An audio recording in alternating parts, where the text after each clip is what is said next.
the keepers were untroubled as the game went into penalties. East Bengal winning the toss and taking the first shot, to which Sibi converted.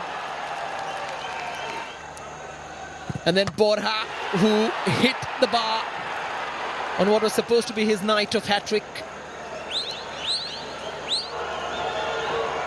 Saul Crespo scored with an easy lift down the middle. And Severio's penalty was perfect into the inside of the side netting. Figueira went for power. And Drazic almost saw his shot saved before it hit the back of the net. Rashid, however, that was disappointing. Blasted over. It's not the right technique. And this is where the tide turned in favour of FC Goa. Nemil with an easy conversion with his left foot. Anwar Ali did keep East Bengal in the hunt. Timor then with perfection. And into sudden death is where the pressure started mounting. Ahadad scored first.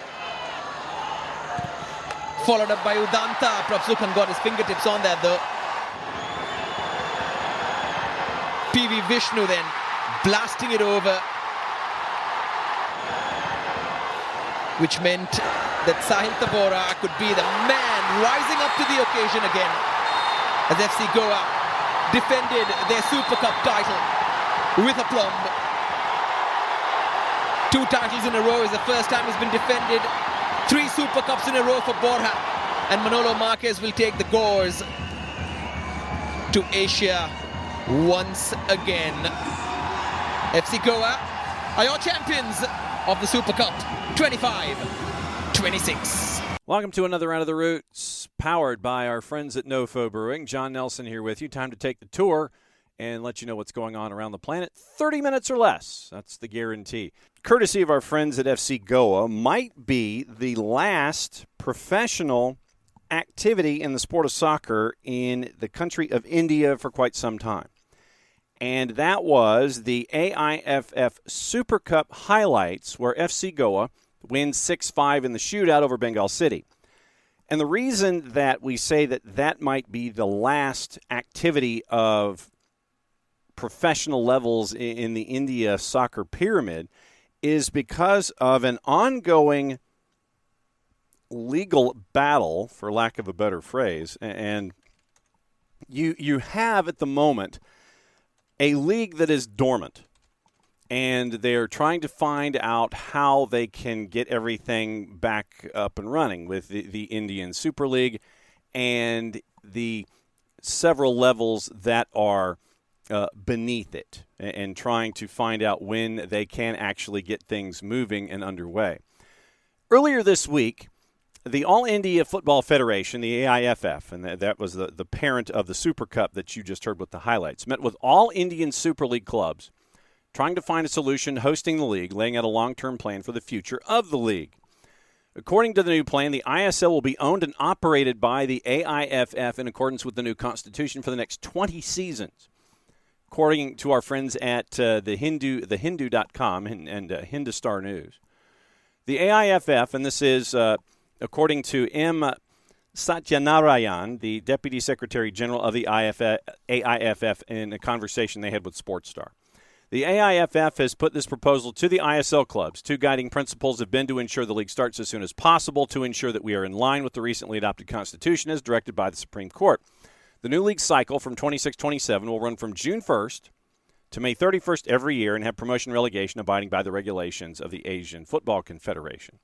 First season of the ISL under the new plan is going to run with a central operational budget, and each club will have to pay a standard participation fee annually. Federation keeps 10% of the revenue share, 30% reserved for a potential commercial partner.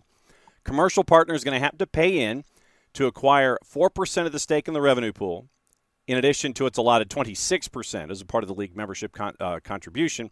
After every season, it will need to pay 4% of the previous season's net league revenue, or a set figure, whichever is higher. The central operational budget will cover all expenses, including prize money and any money saved, and will be redistributed among all stakeholders except the commercial partner. Caetano Fernandes, the president of the Goa Football Association, one of the members of the committee to find this league model, admitted that the meeting went positive. League reps of all 14 clubs were present, proposed models to the clubs, and they're looking to start the league by February 5th. Clubs have been asked for a day or two for deliberation, and they were optimistic that the league will begin very, very soon. And then there's other stuff to get into, revenue distribution and such. Then the question is, well, what about the 25-26 season? League's likely to start February 5, format yet to be finalized. AIFF had proposed two models to the clubs back on the 24th of December. The two-conference model, kind of like what we have in Major League Soccer, two centralized venues or Swiss format with the teams, both home and away games, and involve traveling. Sources tell SportsStar split opinions on this. Clubs are scheduled to have a meeting by tomorrow to decide on the season's details. If, according to an AIFF official, they start February 5, they get about 190 matches. And then they will ask the Asian Football Confederation to consider, because of the crisis, what has transpired and allow the champion to compete in Champions League 2, which was where FC Goa was, and they'd already qualified as one of the clubs for Asia through the Super Cup. So two more meetings scheduled, the 28th and the 29th. The latter is a physical one, hopefully getting together with stakeholders needing to get ratified by the AGM and the AIFF once everything had been agreed to, and we'll see where everything progresses from there. But the background on this is that you had a setup with the Indian Super League where you had IMG and a partner that was attached to a long-term agreement. And remember that this has been a league that has been in a deadlock since the season ended back in May of 25. Previous season, you were supposed to start in September or October, but we're here in December. Nothing has happened yet. We have the meetings, and the meetings coming up the next 2 days. The Indian Super League was started back in 2014, just to give you an idea. Initially conducted 2-month window until 2017. League expanded to 10. Levels of competition increase. Length increases as well. And so there was a joint venture between IMG and Reliance. And they entered into a marketing deal with the AIFF back in 2010. They said they signed a 15-year deal where they would pay the AIFF a flat sum, and would conduct the Indian Super League. So IMG moves out of the partnership, Reliance takes over, and they continue to honor the deal. Reliance sets up a subsidiary that ran the competition till last year. The deal expired back on December the 8th. And so the subsidiary communicated that they weren't going to renew. And the company had offered an alternative deal to minimize costs of conducting the league, but the AIFF didn't agree with those conditions. And so with no marketing partner, the AIFF couldn't get a deal squared away for the new season.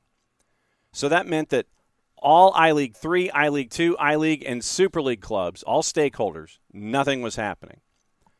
Union Sports Ministry of India had a meeting with all the stakeholders involved, and that was back on December 3rd. There wasn't a consensus a couple weeks ago.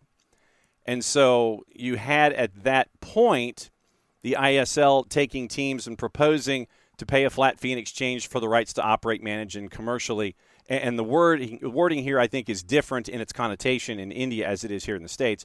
Commercially exploit the top-tier professional football league, but they weren't going to pay. They weren't ready to pay a fee for 25-26, considering the season started late.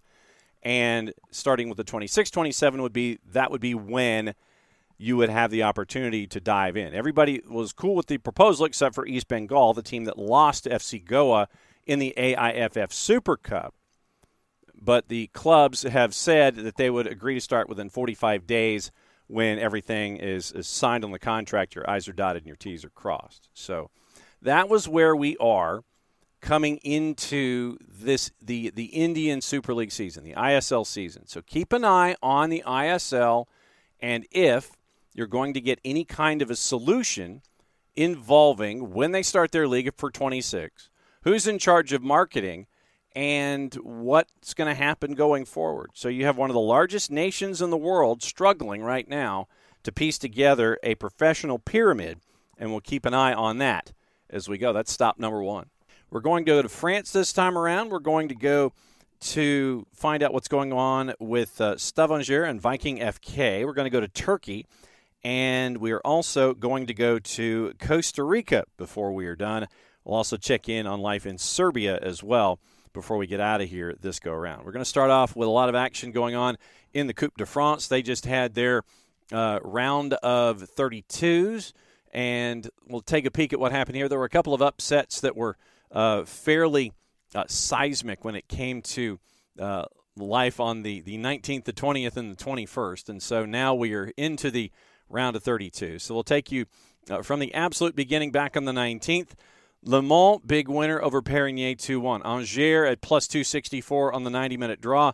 Went to penalties and took out Les Herbiers by the final of 1-0 in PKs. Reims, a big winner to minus 303. Laval over Guignon at plus 334, one of the upsets in day number 1. Montpellier, a winner. Avranches over Brest in one of the larger differences in divisions. So Brest ends up losing that particular matchup to Avranches in penalties at a plus 334. Lens, no problems with the Feigney-Aulnois, and that was at a minus 714 as they advanced. Going into day 2, it was Lille, Troyes, Chantilly, and Metz, all easy winners on the minus side. Bayeux over Blois 2-1 at a plus 265. Lorient put 7 on AS Le Gossier at a minus 2,500. Went to penalties in Istres, 1-0 winners over SA Mérignac. Also big winners Paris FC, Bastia over Pontivy, Toulouse over Lyon-la-Duchère, and it was Nancy going to PKs, knocking off Grenoble at a plus 215 in the 90-minute draw. Sochaux, big winner. PSG at a minus 5,000 took care of Fontenay 4-0. Day 3, Strasbourg over Dunkirk at a minus 256. Nice favored 1, as did Nantes 5-3 over Concarneau. Marseille over Bourg-en-Bresse 6-0. Monaco 2-1 winners over Auxerre at a minus 256. Rennes over Les Sables 3-0 at a minus 33-33. By the way, Les Sables plus 41.80 to win in 90 minutes. Orléans at a minus 128. Shuts out Dieppe. Montreal over Chauvigny at a plus 224 and a bit of an upset. Le Puy-en-Velay over Bordeaux at a minus 104. Amiens over Le Havre, the second division club, at a plus 585. And Haute-Lyonnais over Bassin d'Arcachon at a plus 147. And Lyon over Saint-Cyr-Collenger at a minus 5,000, winning that one by the score of 3-0. So that is the rundown with that section of the results. And so now that we are in the round of 16s, it is next matches up are Bayeux and Marseille, Lille and Lyon, Nantes and Nice, Le Puy-en-Velay and Reims, Sochaux and Lens, Haute-Lyonnais and Lorient, Montreal and Amiens, Orleans and Monaco, Istres and Laval, Avranches and Strasbourg, Le Mans and Nancy, Metz and Montpellier, Chantilly and Rennes, Bastia and Troyes, Angers and Toulouse, PSG and Paris FC, setting that one up. So Paris FC gets a 3-0 win. PSG wins 4-0 over Fontenay. They get each other in the round of 16 after both teams ended up not playing in the first round, getting first-round byes, watching everything else around them. Also on the board, let's go to Turkey and let you know what's going on there. In the second tier, things right now in Turkey are, how do we phrase this? Financially, they aren't the best. And so right now, one team in particular was not getting paid. They were not getting paid on time. And so what they decided to do was go ahead and show up and play, but at the same time, they would not be active off the opening kick. And so it was very, very interesting to see how it was going to be represented as teams showed up, but it took them a little while to get revved up to play, and understandably so. So here's how it sounded on Turkish sports television as Boluspor decided to, with the opening kick, not go very, very quickly. O düdük geliyor. Santra ile maç başlıyor. Değerli futbol severler, karşılaşma öncesi her iki takım 1 dakika boyunca oyuna başlamama üzerine bir anlaşmaya vardılar. Bunun tabii ki resmi bir açıklaması yok. Yani doğrulatılabilmiş, resmi kaynaklardan doğrulanmış bir açıklaması yok. Elbette ki elimizde bir bilgi var. Ancak biz yine de maç sonunda muhtemelen oyunculara, teknik direktörlere bu sorulacaktır. Onlardan gelecek net cevabı bekleyelim. Bir takımın Talebi ve diğer takımında onayı üzerine 1 dakika boyunca protesto amaçlı olarak bir oyuna başlamama anlaşması yapıldığına ilişkin bir bilgiye sahip olduğumuzu belirtelim. Resmi bir bilgi edinmediğimiz için de spekülatif bir söylemden kaçınmaya çalışıyoruz. Dolayısıyla biz karşılaşma sonunda takımları, onlardan gelecek bilgileri takip edelim ve 1 dakika tamamlandı. Oyun şimdi başlıyor. Her iki takıma da başarılar. Sizlere de keyifli. So Boluspor's players protested unpaid wages and didn't play the opening minute in the second division. Pendikspor was their opponent. They didn't score. They chose to just kind of have a kickabout in that first minute and did nothing in that particular match. And so it was off the top. And so it was a very, very interesting setup with Boluspor and Pendikspor in their matchup in the second division in Turkey. And literally, it is like the old Simpsons cartoon of players kicking the ball back and forth, and that's how it was in the opening minute. And so, by the way, just to let you know what happened in that particular matchup and where things currently stand in the second division in Turkey, it is with the 20 teams that are in the number one league, as they call it. You have Boluspor, who is currently 8th. They are just out of the promotion playoff spots. It is 1 and 2 getting immediately promoted at the end of the season, and then you have 3, and you have 3 that is going to be waiting for 4, 5, 6, and 7. And then right now, Boluspor currently is in 8th. They are 4 points out of that 7 spot, as with a record of 7, 5, and 6, basically at the halfway pole so far on the season. Pendikspor right now is in one of the automatic promotion spots. They're first in the table, and they're at 36 points ahead of Ahmedspor by 5 goals in goal difference, with a record of 10, 6, and 2, 32 goals scored, and a goal difference of plus 19. And that matchup, by the way, against Boluspor, they would go on to win it 2-1 after playing a very, very inactive first minute. Now, also on the board, courtesy of our friends at Sweeper. You know how I am specifically when it comes to the jerseys, and seeing a jersey out there that really is cool, and it's probably going to put a dent in my wallet, and with good reason. So it was one of those situations where you're kind of just, you're looking around, and then all of a sudden you go, really? Yes, really. That was definitely one of the cooler things where you're sitting there and you're going, yeah, I'm probably going to end up purchasing this jersey. So it was the Elite Serien winners, Viking FK Stavanger. They have their first Norwegian title in 34 years. They released a commemorative shirt created to honor the entire title-winning squad. Image of every player who made an appearance this past season for Stavanger. It is on the jersey, and yeah, I'm probably going to have to go and purchase that one as we go.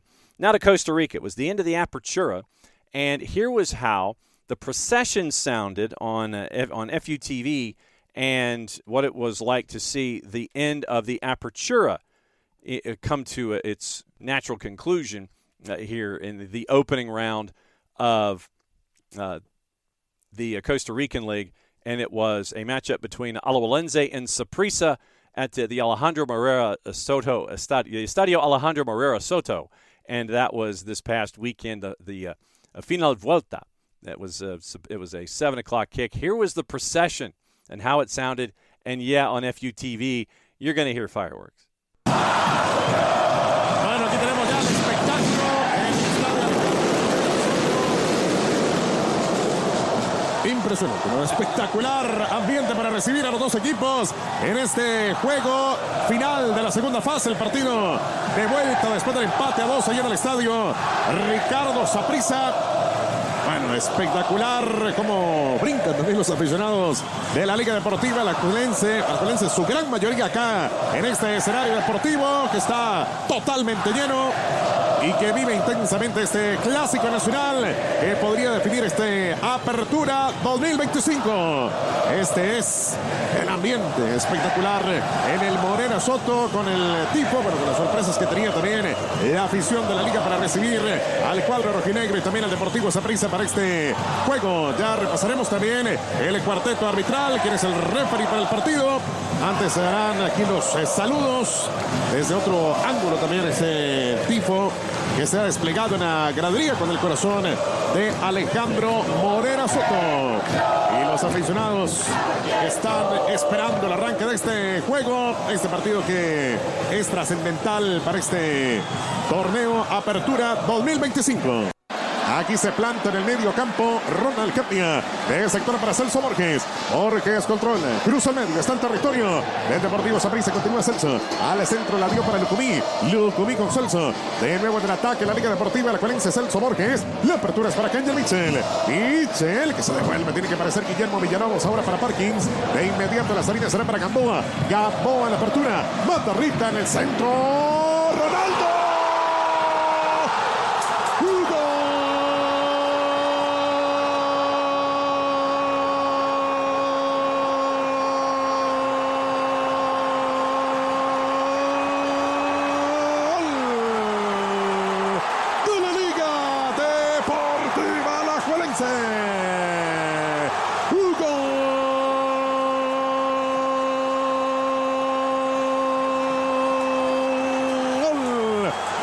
Popular solicite su crédito. En el área aparece Ronaldo Cisneros. El cabezazo de Ronaldo, totalmente libre de marca, recibe Ronald Matarrita. La va pidiendo Cisneros, después el desvío. Bueno, ya se lo había jugado Alvarado a la izquierda. El balón que va a la derecha. Y la Liga Deportiva Alajuelense en 26 minutos derrota 1-0 el Saprissa. El balón en el área. Guaspón rechaza. Le pega a Torres. El balón para Kenai. ¡Qué golazo! ¡Qué golazo!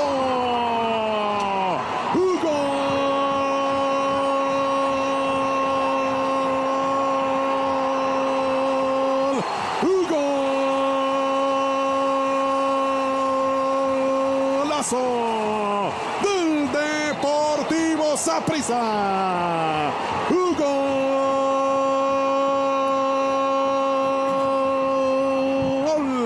Banco Popular solicite su crédito. ¡Qué golazo el que nos acaba de regalar Kenai Mairi cuando quedaba el esférico cerca! Y de chilena, espectacular gol de campeonato mundial para Mairi. Y bueno, el Saprissa empata el partido. 1 para la Liga, 1 para el Saprissa. El gol de leyenda, Hernán, Mónica y amigos, de esos goles que usted dice siempre, el gol de chilena recibirá aplausos, pero en una final de campeonato nacional es de leyenda. Sí. Y con la pierna menos fuerte de Kenai, porque le hizo con la izquierda. Mairi, qué golazo. No, espectacular, ¿eh? Un golazo lo de Kenai Mairi. Tiene estrella este joven que es de los más jóvenes del campeonato, de los más jóvenes en la cancha. Hoy le toca ser titular y aquí donde ve ese balón, él se lo imaginó y así mismo entró, sorprendiendo al portero Byron Mora, pero qué bien la pegó Kenai Mairi. Le va la Alajuelense, el público se vuelve a meter aquí apoyando el conjunto rojinegro. Ahora toma distancia, ahora lo va a querer rematar a portería el 14 alajuelense, mientras ven ustedes a Esteban Alvarado ajustando la línea defensiva morada. Bueno, aquí tendrá la ejecución la Liga Deportiva Alajuelense, colocado Alejandro Bran para pegarle. La ocasión, bueno, también está Matarrita. A ver qué decide la Liga Deportiva Alajuelense con el cobro. Alejandro Bran le pegó abajo, remate que rechaza el guardameta, gol.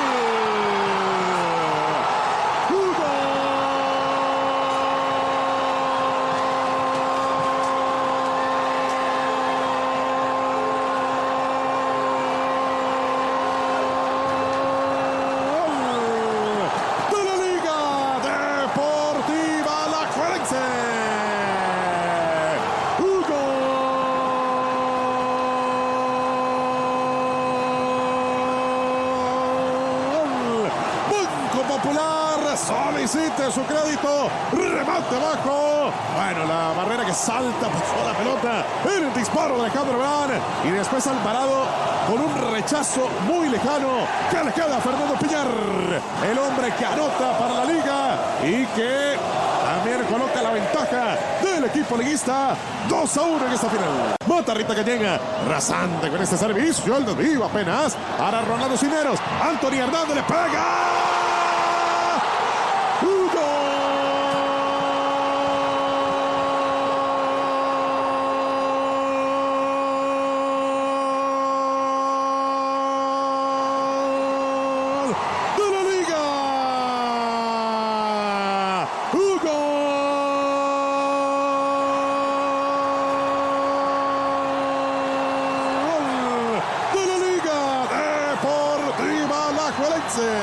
El gol Banco Popular solicita su crédito. Anthony Hernández remata entrando al área, saca el disparo de pierna derecha. No pudo llegar Esteban Alvarado y la Liga acaricia el título nacional. Derrota 3-1 al Deportivo Saprissa. So the Liga Deportiva Alajuelense are the champions of the Apertura in Costa Rica in 2025, lifting the Champions Cup as they've worked their way to the top of the ladder in the 2025 season. Their 31st title, Alajuelense. 28, 39, 41, 45, 49, 58, 59, 60. They go back-to-back. 1966, 1970. It was 1980. 83, 84, 91, and 92 to be added to 50, 71, 96, and 2020. You end up with sections in 2010, 2011, 2012, and 2013 as well. But 31 titles now for Alajuelense when it comes to the Costa Rican League. This is The Roots, powered by our friends at NoFo Brewing. John Nelson here with you as we tour the planet and let you know what's going on with everything outside the American footprint. Partizan Belgrade. Red Star Belgrade was losing a home game for the first time in over 8 years. Partizan have apparently been hit by a transfer ban due to a debt of 1.3 million euro owed to Patrick Andrade. Partizan will not be able to sign players for 3 transfer windows. And after 19 matches, they were 4 points clear of Red Star and well clear of Vojvodina in the standings. And so Serbian football, Red Star had the chance to be finishing second and looking up to a Partizan. Partizan ends up with a transfer ban, and so it looks like once again it might be Red Stars for the taking. And Red Star right now is 5 points clear of Vojvodina and 10 points clear of Novi Pazar. So we'll keep an eye on that one. One more country before we go, and we're going to go to Azerbaijan. Sabah was founded 8 years ago. Never been the champs of the league. Recently, they have come back after being one down to Karabag, and they get goals in the 52nd and the 88th. They are now, after 15 rounds, 10-4-1, 1 point ahead of Karabag. Sabah FK, the unbeaten streak is now 13, and they haven't lost a game since a defeat to Imishli at the end of August. And so, as we keep an eye on what's going on in the Azerbaijani league, we will let you know that the upcoming fixtures are going to be in a while, with Sabah Baku knocking off Sumkayit at a -106. So Sabah Baku continues their run at the top right now in the Premier League. That has necessitated that 1 point margin. So you have the leaders, the eventual leaders in the league, they advance into Champions League, and then the 2 and 3 make their way into Europa, with Karabag and Zira right now. Karabag is 1 point behind after 16 matches, 11-3-2 compared to 11-4-1. But Sabah, 8 years old, they've won 5 in a row and beaten in 13, and they're the ones to keep an eye on right now. Everyone's looking up at Sabah Baku instead of our friends Karabag in the Azerbaijani Premier League. So that's another go-round of The Roots, powered by our friends at NoFo Brewing. Thanks for hanging out with us as you always do, large device or small. We'll continue the tour again next week and let you know what's going on when it comes to the world in 30 minutes or less here on The Roots. Mucha platiel, played safe. We'll catch up with you next time.